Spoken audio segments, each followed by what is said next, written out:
Fit-13 ta' Ġunju niċċelebraw il-festa ta' Sant'Antnin ta' Padova.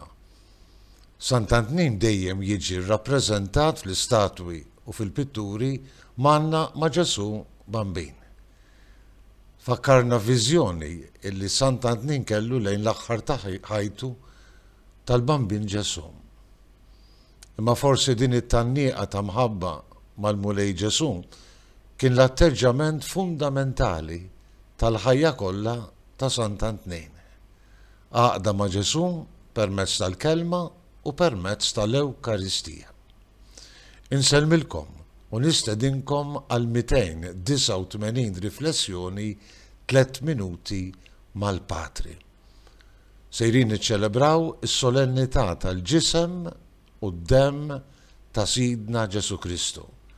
Jattini festa kbira li namlu lill-Ewkaristija l-ewwel waħda nhar ħamis ix-xirqa, meta niftakru it-twaqqif tal-Ewkaristija u s-saċerdozju, u din il-festa ta' Korpus li tfakkarna fil-preżenza reali ta' Ġesu fl-Ewkaristija.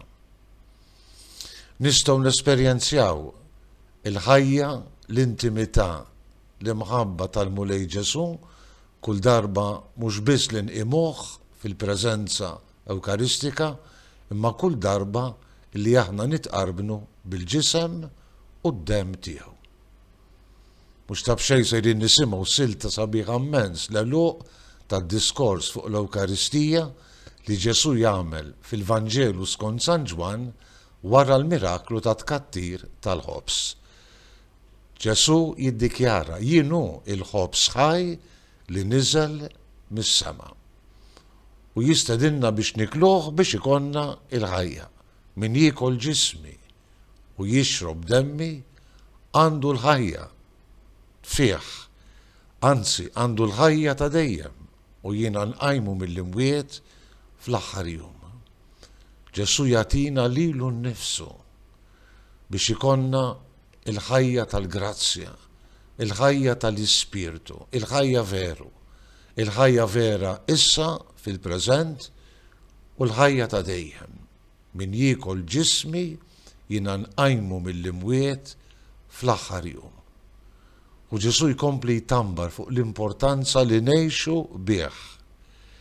Min jiekol ġismi u jixrob demmi jibqa' fija u jiena fih.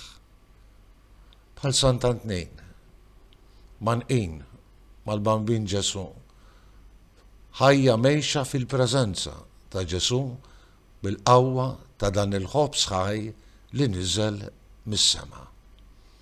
Jalla l-Ispirtu jiftinna qalbna għall-imħabba kbira lejn l-Ewkaristija biex ngħixu bil-qawwa ta' Ġesu ikonna l-ħajja u jkollna r-ran tal-ħajja ta' dejjem minn issa. Inselmilkom u l-mulej jagħtikom is-slim tiegħu.